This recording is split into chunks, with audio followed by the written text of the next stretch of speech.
2020 match தான் life கடைசி வரைக்கும் அடிச்சு நீ ஆடு மாமு என் மாமு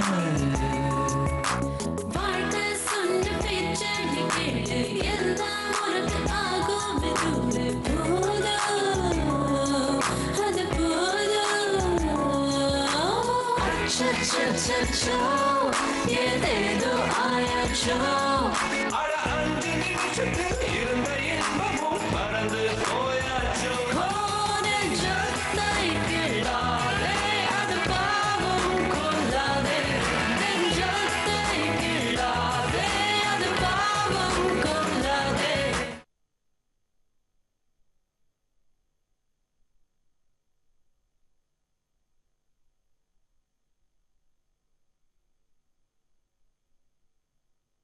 அவங்க ஏதாவது தப்பு பண்ணா நான் ஆக்ஷன் எடுத்துக்கிறேன்.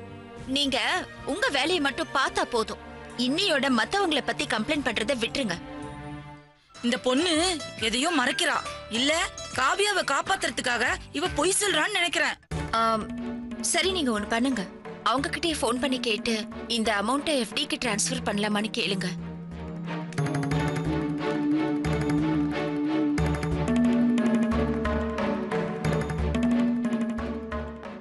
டே முரளி, கடுவன் பூனைக்கு டைஜஷன் ப்ராப்ளமா?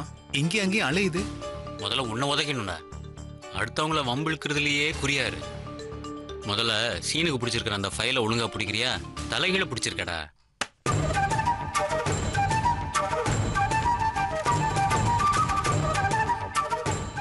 என்னது? காவ்யா ஜுவல் வச்சு லோன் வாங்கியிருக்காளா? உனக்கு விஷயம் தெரியாதுல்ல? தெரிய வேண்டான்னு நினைச்சேன். எங்க தெரிஞ்சா எம்ஜிஆர் மாதிரி தாய் குலத்துக்கு உதவி பண்ண ஓடி போயிடுவோன்னு தான். அவளுக்கு செலவுக்கு பணம் தர யார் இருக்கா? பாய் ஃப்ரெண்டோட செலவு பண்ண பணம் வேணும்ல?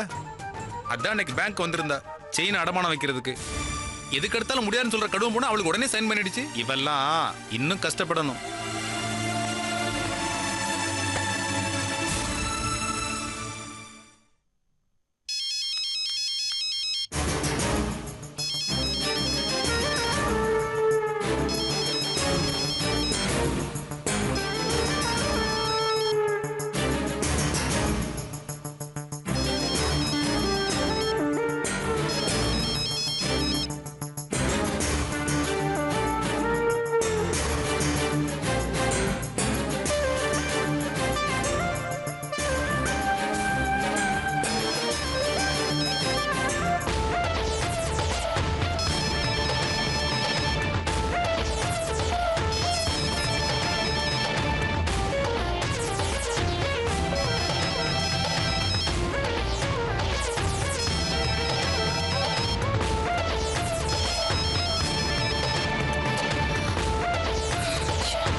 சரி, நீ போ.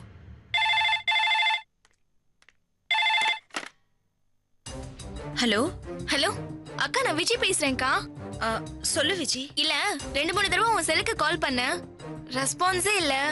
அதான் உன் லேண்ட்லைனுக்கு கால் பண்ண. பிஸியா இருக்கியா? நான் வேணா அப்புறமா கூப்பிடட்டுமா? அப்படியெல்லாம் ஒண்ணும் இல்ல. ஸ்டாஃப் கூட வெளியில பேசிட்டு இருந்தேன், அதான் கால் எடுக்கல. என்ன விஷயம் சொல்லு. அக்கா, உன் வாய்ஸ் நார்மலாவே இல்லையே. உடம்புக்கு ஒண்ணும் இல்லைல்ல? அப்படியெல்லாம் ஒண்ணும் இல்ல, நான் நல்லா தான் இருக்கேன். உன் லோன் விஷயத்தை பத்தி தான் பேசிட்டு இருந்தேன். இப்போ எல்லா பேங்க்லயும் ஆடிட்டிங் போயிட்டு இருக்கா, அதான் ப்ராசஸ் எல்லாம் ரொம்ப டிலே ஆகுதுமா. இன்னும் 2 நாள் ஆகும் போல இருக்கு விஜி. அக்கா, தப்பா எடுத்துக்காத. லாஸ்ட் வீக் சேகரோன வந்து மீட் பண்ணும்போது லோன் சீக்கிரம் கிடைச்சிரும்னு சொன்னதுனால அவர் பர்ச்சேஸ்க்கெல்லாம் ஆர்டர் கொடுத்துட்டாரு. அவங்களும் வர சொல்லிட்டாங்க. இப்ப இந்த விஷயத்துல எல்லாமே ஸ்டாப் ஆகி நிக்குதுக்கா. எனக்கு தெரியுது விஜி, நானும் ரொம்ப ட்ரை பண்றேன். சரியா, நீ சேகர் கிட்ட சொல்லு, இன்னும் 2 நாள் வெயிட் பண்ண சொல்லு. அதே மாதிரி பணத்தை எவ்வளவு சீக்கிரமா நான் அரேஞ்ச் பண்ண முடியுமோ நான் பண்றேன். பண்ணிட்டு நானே உனக்கு கால் பண்றேன். இப்ப நான் போன் வச்சுட்டுமா? சரிக்கா.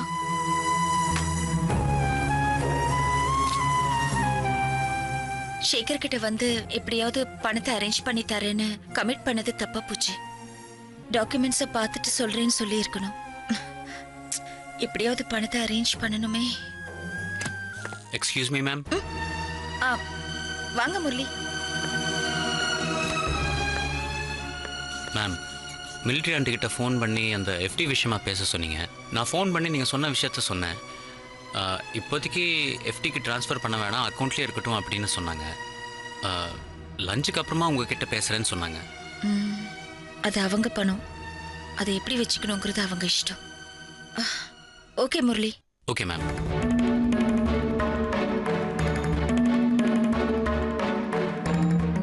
மேம், பொதுவாக மற்றவங்களுடைய பர்சனல் விஷயத்தில் நான் தலையிட மாட்டேன். எனக்கு பிடிக்கவும் பிடிக்காது. நீங்கள் எதுக்கு ஆண்டி அக்கௌண்ட்டை பற்றி பேசுனீங்கன்னு நான் யோசிக்கல. ஆனால் இப்போ உங்களை பார்க்கும்போது, இஃப் யூ டோன்ட் மைண்ட், உங்களுக்கு பர்சனலாக ஏதாவது பணம் தேவைப்படுதா? உங்களுக்கு இஷ்டம் இல்லைன்னா சொல்ல வேண்டாம். இல்ல முரளி, என் சிஸ்டர் பிசினஸ் விஷயமா என்கிட்ட பணம் கேட்டிருந்தா. சரி, பேங்க்ல லோனுக்கு அப்ளை பண்ணலான்னா டீடைல்ஸ் அவங்களுக்கு ஃபேவரபிளா இல்ல. அதான் என்ன பண்றதுன்னு யோசிச்சுட்டு இருக்கேன். ஆனா நீங்க எப்படி நான் எதுவுமே சொல்லாம புரிஞ்சுக்கிட்டீங்க? I'm quite surprised. மிடில் கிளாஸோடைய மெயின் ப்ராப்ளமே அதானேங்க. நான் எத்தனை வாட்டி இந்த சுச்சுவேஷனில் இருந்திருக்கேன். உங்களுக்கு எவ்வளோ பணம் தேவைப்படுது? நம்ம அட்டெண்டர் என்வியா இருக்கான்ல, இந்த மாதிரி ஃபைனான்ஸ் எல்லாம் நிறைய அரேஞ்ச் பண்ணி கொடுப்பான். நான் வேணா அவனை வர சொல்லிட்டா? நோ நோ நோ, இப்போதைக்கு என்விஆர் கிட்ட கேட்குற விஷயத்தில் உங்களுக்கு ஏதாவது ரிசர்வேஷன்ஸ் இருந்துச்சுன்னா எனக்குன்னு சொல்லி வேணா நான் கேட்குறேன். அது அதனால உங்களுக்கு எதுவும் ப்ராப்ளம் இல்லையே? எனக்கு என்ன மேம் பிரச்சனை? ஒரே ஆஃபீஸில் வேலை செஞ்சுட்டு இருக்கோம். ஒருத்தருக்கு ஒருத்தர் இப்படி கூட ஹெல்ப் பண்ணலன்னா எப்படி? எவ்வளோ அமௌண்ட் தேவைப்படுது? 1 லட்சம். சரி, நான் பேசுகிறேன் மேம்.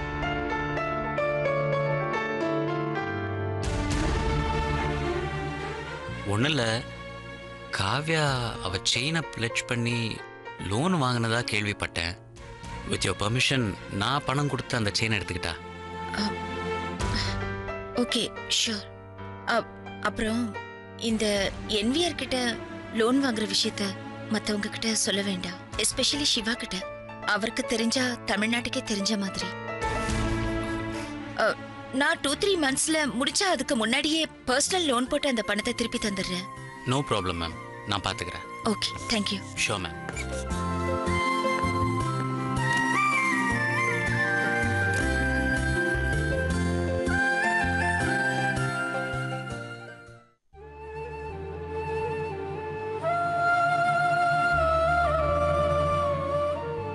என்னாச்சுடா உன் ப்ராஜெக்ட்? இப்ப அப்பன்னு இழுத்துட்டே இருக்காங்க. ஏய், சினிமானா சும்மாவா? கோடிக்கணக்கில் பணம் பொருள வேண்டிய விஷயம். அவ்வளோ சீக்கிரத்துல டிசிஷன் எடுத்துட முடியாது காவ்யா. ஹீரோவோட கிரீன் சிக்னல் கிடைக்கணும், அப்புறம் தான் எல்லாமே கரெக்டா நடக்கும். உன் ஹீரோ எப்போ உனக்கு கிரீன் சிக்னல் கொடுப்பாரு? தெரியலையே. என்ன மாதிரி எத்தனையோ பேர் கதை சொல்லியிருப்பாங்க. அவங்க எல்லாருமே இப்போ வெயிட் பண்ணிட்டு தானே இருப்பாங்க. எல்லாத்தையும் அலசி ஆராய்ஞ்சு கரெக்டாக அனலைஸ் பண்ணி தானே கதையை செலக்ட் பண்ண முடியும். எவ்வளவு பார்த்து பார்த்து பண்ணாலும் சொதப்பல தானே படங்கள் வருது. சினிமால திறமையை விட நேரமும் அதிர்ஷ்டமும் தான் ரொம்பவே முக்கியம். எப்படியும். என்னாச்சு? ஏன் பேச்சு நிறுத்திட்ட? எப்ப பார்த்தா லொட லொடன்னு பேசிட்டு இருப்ப? இல்ல Murali sir. Hi Kavya. Hi Siddharth. Hello sir. என்ன காவ்யா, ஹாய் சொன்னா பதிலுக்கு ஹாய் சொல்ல மாட்டியா? சார் உட்காருங்க சார். தேங்க்யூ. காவ்யா, நானே வந்து உன்னை பார்த்து சில விஷயங்கள் பேசணும்னு நினச்சேன். தச்சையில் தான் உங்களை இங்கே பார்த்தேன். உங்கள் ப்ரைவசியை டிஸ்டர்ப் பண்ணாமல் சொல்ல வந்த விஷயத்த சீக்கிரமாக சொல்லிட்டு போயிடுறேன். நம்ம 2 பேரும் மீட் பண்ணி அட் த மேக்ஸ் 2-3 மாதம் தான் இருக்கும்னு நினைக்கிறேன். ஆனால் பல வருஷம் பழகினா மாதிரி நமக்குள்ளே நல்ல அண்டர்ஸ்டாண்டிங் இருந்துச்சு. நல்ல ஃப்ரெண்ட்ஸாக இருந்தோம். எனிவே ஃப்யூச்சர்லேயும் இதே மாதிரி நல்ல ஃப்ரெண்ட்ஸாக இருக்கணும்னு நான் ஆசைப்பட்றேன். நீயும் அப்படியே இருக்கணும்னு நினச்சா நான் ரொம்ப சந்தோஷப்படுவேன். நடுவில் கொஞ்சம் வேண்டாத கசப்புகள் நம்ம எக்ஸ்பெக்ட் பண்ணாமலே நடந்துடுச்சு. அதுக்காக நான் வருத்தப்படுறேன். I sincerely regret for that. But Kavya, உலகத்தில் எல்லாம் புரிஞ்சவங்க எல்லாம் தெரிஞ்சவங்க யாருமே இருக்க முடியாது. அப்படி இருந்தால் அந்த கடவுளுக்கே வேலை இல்லாமல் போயிடும். சில நேரங்களில் நாம் புரியாமல் பண்ணுற விஷயங்கள் மற்றவங்களை காயப்படுத்தலாம். இன்ஃபேக்ட் பண்ணவங்களே கூட பாதிக்கப்படலாம். அதுக்காக அந்த ஃப்ரெண்ட்ஷிப்பே வேணான்னு சொல்கிறது சரியாக இருக்காதுன்னு நினைக்கிறேன். நம்ம 2 பேரும் பொறுத்த வரைக்கும் யாரும் தப்பு பண்ணலை, தப்பாகவும் நினைக்கல. அப்போ ஏன் சண்டை போடணும்? ஏதோ தப்பு பண்ண மாதிரி ஒதுங்கி போகணும்? பார்க்கறது கூட அவாய்ட் பண்ணணுமா என்ன? சொல்லு காவ்யா. நான் பேங்க்ல இல்லாத நேரமாக பார்த்து நீ வந்துட்டு போகிறத கேள்விப்பட்டேன். மனசுக்கு ரொம்ப கஷ்டமாக இருக்கு. ப்ளீஸ் இனிமேல் அந்த மாதிரிலாம் பண்ணாத. அப்படி பண்ணுறது நம்ம ஃப்ரெண்ட்ஷிப்பையும் அசிங்கப்படுத்துகிற மாதிரி இருக்கு. உன்கிட்ட ஏதாவது சிவா தப்பாக பேசியிருந்தான்னா அதுக்காக நான் மன்னிப்பு கேட்டுக்கிறேன். இந்த நிமிஷம் வரைக்கும் நான் உனக்கு ட்ரூ ஃப்ரெண்டாக இருக்கணும்னு நினைக்கிறேன். அதே மாதிரி நீ எனக்கு ட்ரூ ஃப்ரெண்டாக இருக்கணும்னு நினச்சேன்னா இந்த காவ்யா உன் செயின் பேங்க்ல அடக வச்சது.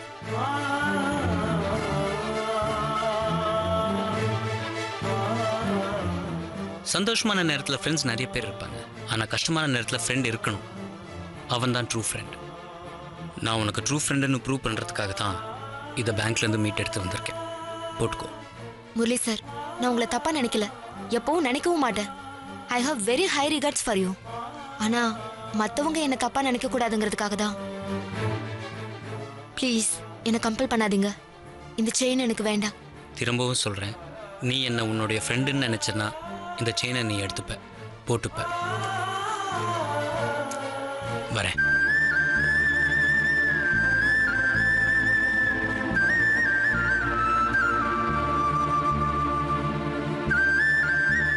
Congratulations.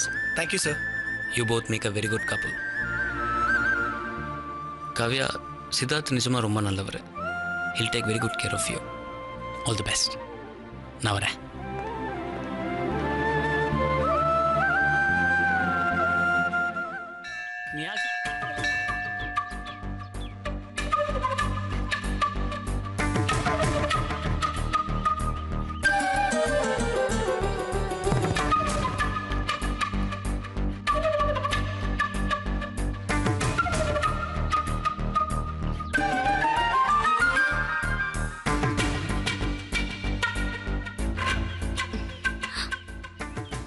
எதுக்கு என்ன ஃபோன் பண்ணி அவசரமா வர சொல்லிருந்தீங்க? எல்லாம் நல்ல விஷயம்தான். நல்ல விஷயம்னா பொண்ணு வீட்ல பேசுனீங்களா? காய பழமா? பழம்தான். பொண்ணு வீட்டுக்காரங்களுக்கு பேசிக்காவே உங்க அண்ணனை பிடிச்சிருந்ததுனால மறுபடியும் பேசி பார்க்கலான்னு தான் அவங்க ஒத்துக்கிட்டாங்க. அப்புறம் என்ன, ஒரு நல்ல நாளா இந்த வாரத்திலயோ இல்ல அடுத்த மாசத்துலயோ பார்த்து சொல்லுங்க. நாங்க எல்லாரும் அண்ணனை கூட்டிட்டு முறைப்படி அவங்க வீட்டுக்கு பொண்ணு பார்க்க வரோம். இருங்க இருங்க, ஏன் அவசரப்படுறீங்க? அதுல ஒரு பிரச்சனை இருக்கு.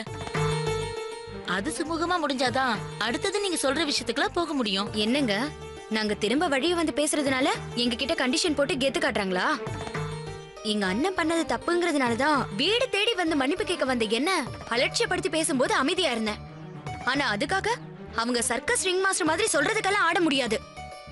சரிப்பட்டு வரலனா இதோட முடிச்சுக்கலாம்.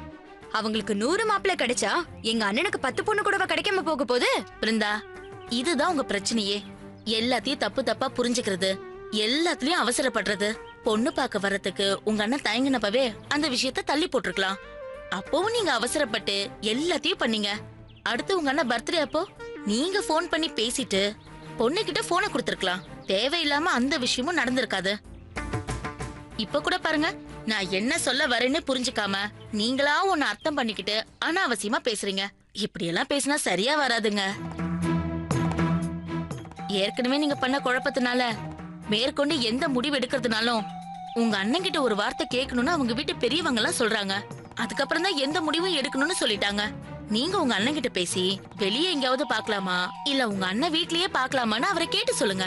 உங்க அண்ணனுக்கு எந்த பிரச்சனையும் இல்லைன்னா பேங்க்கு கூட வந்து பாக்குறேன்னு சொல்றாங்க. என்னன்னு உங்க அண்ணன் கிட்ட கலந்து பேசிட்டு அதுக்கப்புறமா எனக்கு போன் பண்ணுங்க, சரியா? நல்ல சகுனம். சரிங்க, அப்ப நான் கிளம்புறேன். உங்க அண்ணன் கிட்ட கேட்டு சொல்லுங்க, சரியா?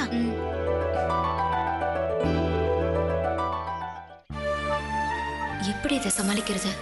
பேங்க் வர சொல்லட்டுமான்னு கேட்டா அண்ணன் வேதாள முருங்கை மரம் ஏறுற மாதிரி திரும்ப வேண்டாம் பல்லவியை பாட ஆரம்பிச்சிரும். இதை வேற மாதிரி தான் டீல் பண்ணணும். என்ன மாதிரியே திங்க் பண்றவரா இருந்தா வீட்டுக்கார்கிட்ட சொல்லலாம். ஆனா அவரும் விளக்கெண்ண மாதிரி தானும் குழம்பி என்னையும் குழப்பிடுவாரு. இந்த விஷயம் முடியற மாதிரியும் இருக்கு, முடியாத மாதிரியும் இருக்கு. சிந்துபாத் கன்னித்தீவு கதை மாதிரி இழுத்துக்கிட்டே இருக்கே.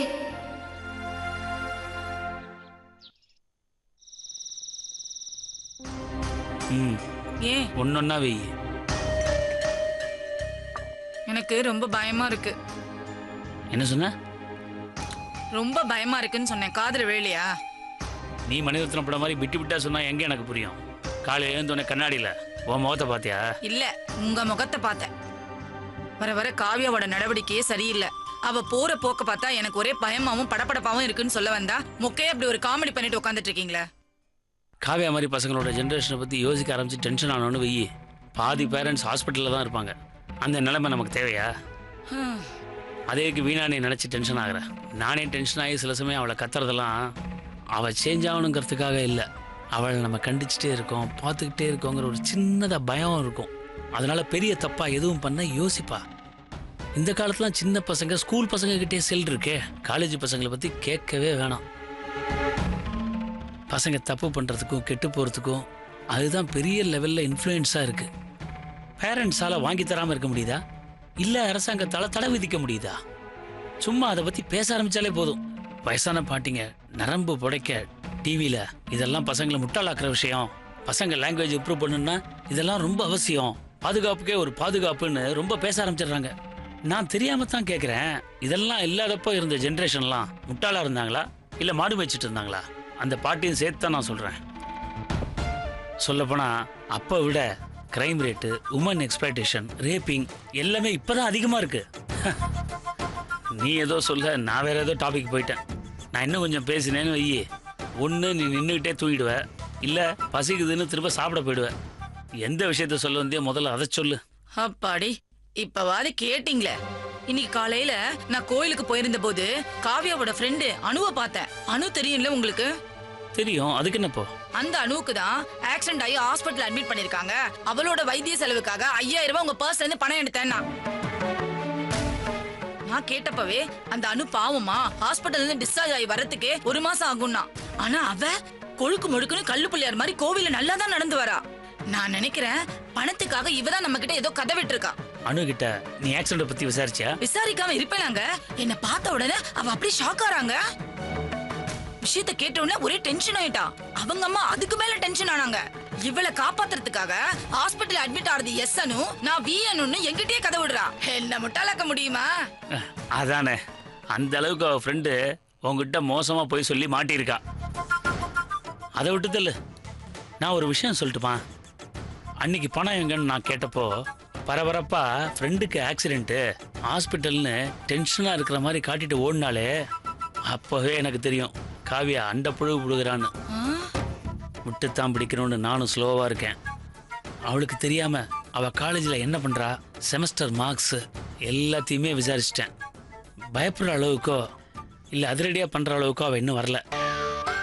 பார்டரில் தான் நிற்கிறா. ஆனால் அவள் பண்ணுற இன்னொரு விஷயந்தான் என்னை கொஞ்சம் யோசிக்க வச்சிருக்கு. இப்போ சொன்னால் நீ இன்னும் டென்ஷன் ஆகிடுவ. அப்புறம் நீ பண்ணுற அறகுற சமையலும் கெட்டு போயிடும். இப்போ சொன்னால் நீ இன்னும் டென்ஷன் ஆகிடுவ. அப்புறம் நீ பண்ணுற அறகுற சமையலும் கெட்டு போயிடும்.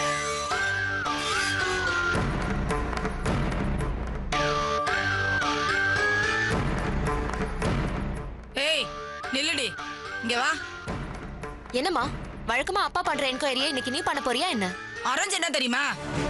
கழுத்துல இந்த செயின் எங்கடி? காலையில காமிக்கிறேன்னு சொன்னல. சமையல் ரூம்ல வேலை பார்த்துட்டு நைஸா டிம்கி குடுத்துட்டு போயிட்டல. இப்ப காமெடி செயின் எங்க? இப்ப அதனால என்னமாச்சு? நம்ம கம்பெனி ஷேர்ஸ் எல்லாம் இறங்கியா போச்சு? செயின் தானே இதோ இருக்கு.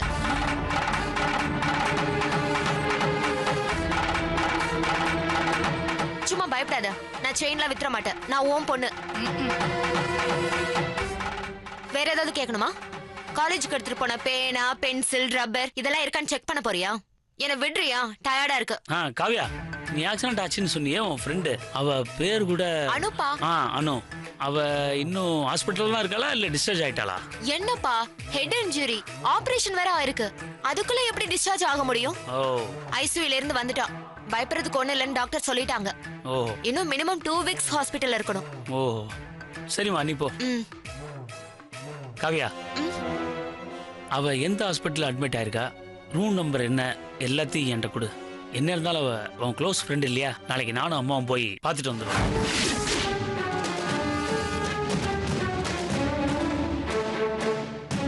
இன்னைக்கு வரைக்கும் இன்ஃபெக்ஷன் வந்துடக்கூடாதுன்னு யாரையுமே அலோ பண்ணல. நான் வேணா நாளைக்கு கேட்டு சொல்றேன். நம்ம 3 பேருமே போவோம். சரி போமா. ஐயோ ஐயோ ஐயோ ஐயோ, இப்படி அடிக்கடிக்கா பொய் சொல்லிட்டு போற பண்ண நான் இது வரைக்கும் பார்த்ததே இல்ல. எப்படி பொய் சொல்லிட்டு போறா பாருங்க. எனக்கு வந்த ஆத்திரத்துக்கு அவளை பலார் நாள் அரையலாம்னு நினைச்சேன். நீங்க தான் தெரிஞ்ச மாதிரி எதுவும் காமிச்சுக்க வேணாம்னு சொன்னதுனால நான் வாயை மூடிட்டு பேசாம இருந்துட்டேன். ஏய் இப்பதானே சொன்னேன் தேவையில்லாம டென்ஷன் ஆகாதன்னு. ஏன் டென்ஷன் ஆகுற? அவளை எங்க அடிச்சா வலிக்கும்னு எனக்கு தெரியும். அவளை நான் பாத்துக்கிறேன், நீ ஒன்னும் கவலைப்படாத, போய் படு. சீ, ஒன்னா இவ.